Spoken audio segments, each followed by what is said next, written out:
자, 한스의 우리 전도서 하브르타 봅니다. 오늘 전도서 5장인데요. 자, 5장을 한번 보면은 5장을 보면 5장에 자, 이 입을 열지 말라 하나님 앞에서 하여튼 우매한 소리 쭉 이야기를 하고 있는데요. 자, 우리 한석께서 어떻게 썼는지 한번 볼게요. 네. 성경은 땅의 역사 기록을 통해서 영원한 하나님 나라의 비밀을 계시하고 있다. 그러므로 성도는 성경의 언약 계시를 통해 그 시대의 역사 사건에 나타난 하나님의 의도를 읽어야 한다. 그러나 은혜를 통하여 계시의 열림이 없이는 이 비밀을 알 수 없기에 성령의 영감으로 기록된 성경을 읽을 때마다 성령의 지혜와 나타나심을 사모하고 구해야 한다. 전도서는 영원이신 하나님과 잠깐인 인생을 분명히 분별하고 있다. 잠깐의 눈으로 영원을 보는 것이 아니라 영원의 눈으로 잠깐의 존재를 보라는 것이다. 계속되는 전도자의 선포는 영원의 길이와 잠깐의 길이 차가 너무 나기에 비교할 대상이나 측정이 안 된다는 말이지. 잠깐 이 자체가 헛되거나 무익하다는 말이 아니다.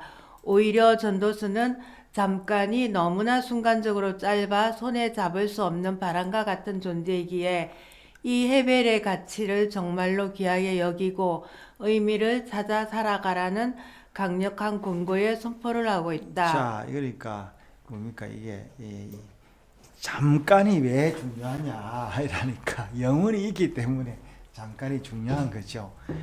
그러니까 사실은 동물이나 이 지능이 없는 사람들은 이런 의미도 모르니까요. 네.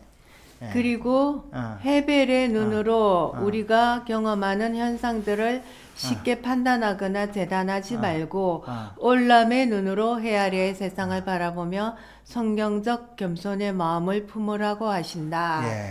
예. 선악과 이유 인간의 본심은 겸손과는 거리가 너무나 멀리 떨어져 있다. 성경적 겸손은 하나님의 기준을 알 수 있다고 나대는 것이 아니라 알 수 없다고 진실이 고백하는 것이다. 하나님께서는 창조 질서를 만드신 분이시기도 하지만 그 질서를 초월하시는 분이기도 하신다. 자, 그래서 사람들이요, 내가 질서를 만들려고 하잖아요. 독재자들은 내가 법도 고치고 네. 내가 하면은 로맨서, 네가 하면은 이제 기소를 해야 되는 거죠. 네. 인간은 하나님의 창조 질서 안에서 지혜자나 우매자로 평가를 하지만 평가름하지만 하나님 나라에서는 인간의 지혜나 우매가 큰 차이가 없다. 오히려 그 반대인 경우도 많이 있을 수 있다. 해 아래에서는 지혜자는 지혜자대로 우매한 자는 우매한 대로 자신의 세계를 살아가며 자신이 주장하는 그 지혜와 우매를 자랑하며 살고 있는 것이다. 인간은 그 해 위의 세상이 은혜로 발견되지 못하면 결코 자신의 우매와 지혜를 배설물로 버리지 못한다. 전도자는 구체적으로 이 땅의 사건들을 통해서 두 세계의 긴장감을 대비하고 있다. 하나님께 나가는 예배와 인간의 언어, 꿈과 소원, 정의와 공의의 불공정을 통해서 헤벨의 눈인 지혜의 기본 공식과 올람의 눈인 기본 공식을 뛰어넘는 두 관점을 비교하고 있다. 전도자는 하나님께 예배자로 나가는 것을 극도로 경계하고 있다. 1절을 보면 그러니까 여기서 보니까 1절에 뭐랬어요? 삼가할지어다. 그렇게 이야기를 하고 경계를 한다라는 표현을 썼는데요. 1절을 보면 지혜자 예배가 우매자 예배보다 더 우월한 듯이 번역되어 있으나 성경은 두 사람을 비교하는 데 목적이 있는 것이 아니다. 먼저는 지혜자와 우미자의 나눔이 문제가 있다는 것이고 어떤 예배자이든 하나님 앞에 나갈 때에는 삼가라는 것이다. 네. 여기서 삼가라는 말은 그 말 정도로 신중에 신중을 기하라는 말이다. 네. 남을 우매자로 판단하는 너 자신도 우매자일 수 있기 때문이다. 인간의 어느 생활도 마찬가지이다. 지혜의 기본 공식은 말하는 것에 신중하고 한 말을 지키는 것이 지혜자이다. 그러나 모든 인간은 자신이 한 이 말이 틀릴 수도 있고 또한 지키지 못할 가능성도 크므로 전도자는 함부로 입을 열거나 많은 말을 하지 말라고 한다. 이것이 잠깐인 인생의 특징이기 때문이다.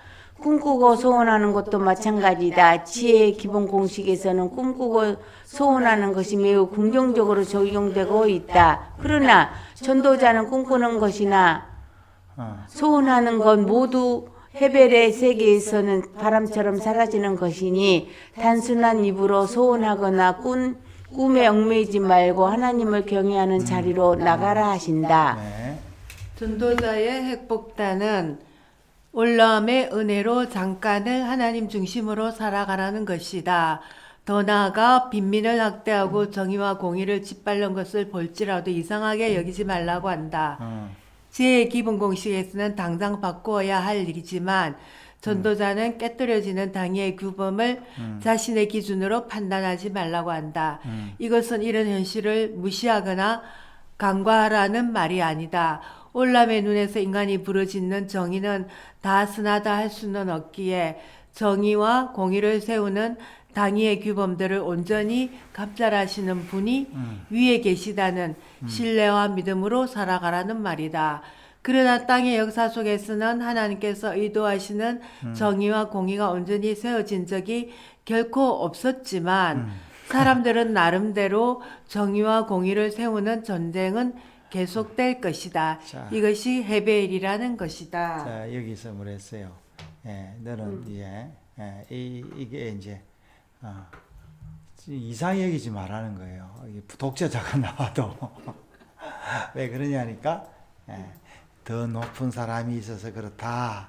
이렇게 이야기를 하면서요. 자, 뭐라 어떻게 마치네요? 성경은 땅의 나라에서는 결코 세우거나 이룰 수 없음을 이룰 수 없는 올람의 영광을 계시하고 있다. 그래서 믿음의 사람들은 선한 고통을 받으며 살아가고 있다. 어떤 예배를 드려야 하나, 어떤 말을 하며 살아가야 하나, 어떤 정의와 공의를 소망해야 하는가. 하나님 언약의 말씀과 은혜 속에서 정답은 알고 있지만 이 땅에서는 찾을 수 없기에 믿음으로 헤벨에서 올람을 소망한다. 그래서 은혜로 영혼을 품은 성도는 소망으로 살아가는 이 잠깐이 너무나 소중하다.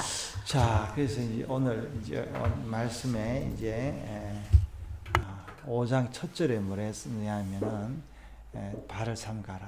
이제 예배를 조심히 드리라 그런 말이죠. 그리고 하나님 앞에서 말도 뭐 이런 거 이제 하나님 앞에서 이런 소리 하지 마라 이제 그러는데.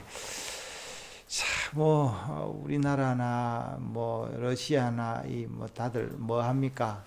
이 독재자들이 뭘 해요? 자기가 필요하면 이제 뭐 조찬 기도회 뭐 이런 거 하잖아요. 자, 오늘도 이제 우리 보니까 지금 이제 윤석열 씨도 그 조찬 기도회를 하더라고. 또 그 계엄 앞서서 그게 또 원로 목사들 이런 사람들이 이제 참여를 했죠. 자, 이제 그런 예배를 자기 정권의 도구화하는 이제 그런 걸 우리가 보고 있는 게 이 현실입니다.